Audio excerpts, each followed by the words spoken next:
Imagine looking at a pigeon today and thinking, that used to be dinner? Because for many ancient people, the answer was yes. Pigeons weren't always the dirty birds we associate with city streets. People raised them, they built homes for them, they collected their eggs, and they ate them. So here's the weird question.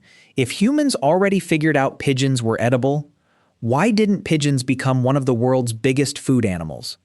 Let's go back thousands of years.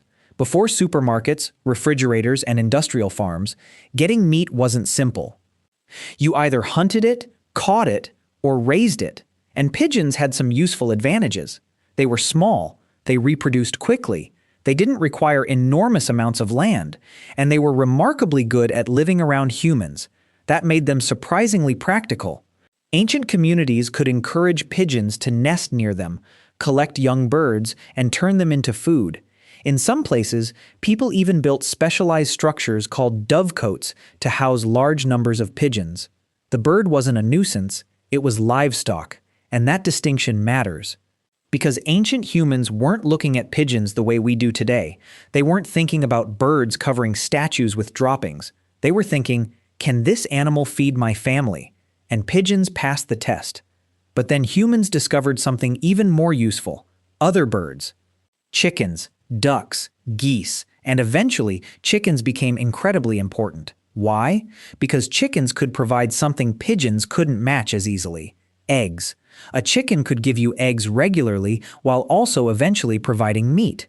That made chickens extremely valuable. And once humans began developing larger farming systems, certain animals became much more efficient choices. Cows could provide milk and meat. Sheep could provide meat, milk, and wool. Goats could survive in harsh environments. Chickens could produce eggs and meat while taking up relatively little space. Pigeons? They were useful, but they weren't unbeatable. And then something even bigger changed their relationship with humans. Cities. Modern cities are perfect pigeon territory. Buildings create nesting spaces. Food waste provides easy meals. Roofs replace cliffs. Bridges replace rocky ledges. Humans accidentally built an enormous artificial habitat for them, so pigeons multiplied. But their role changed. Instead of being deliberately raised for food, they became urban wildlife.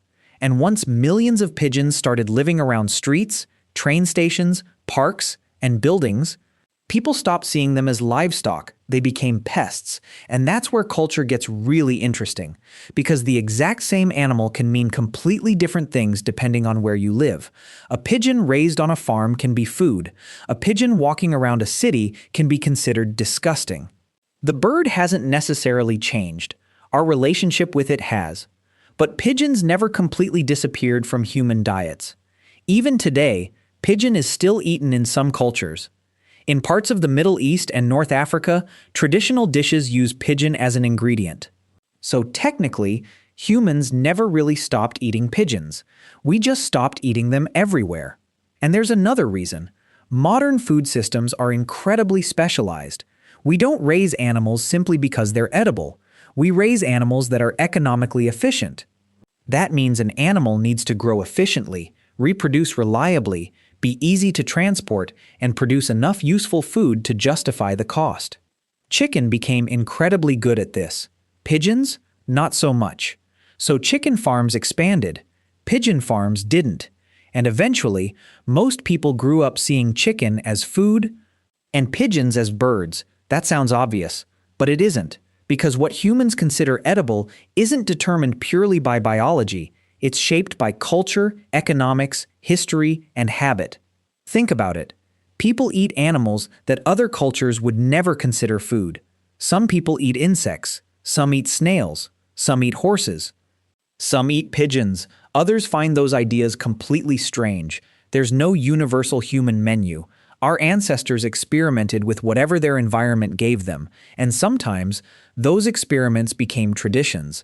Sometimes they disappeared, and sometimes the animal itself stayed with us long after its role changed. Which brings us back to the pigeon.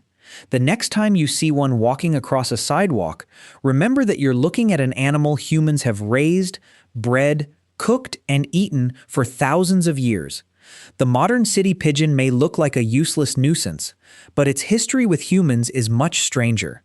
It was once food, then livestock, then urban wildlife, and eventually, for many people, just that annoying bird that won't stop staring at your sandwich.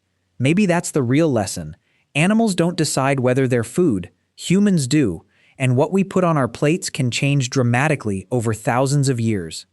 If you enjoyed this journey into the strange food habits of ancient humans, subscribe to Monkey to Modern for more stories about how our ancestors lived, survived, experimented, and slowly built the world we live in today.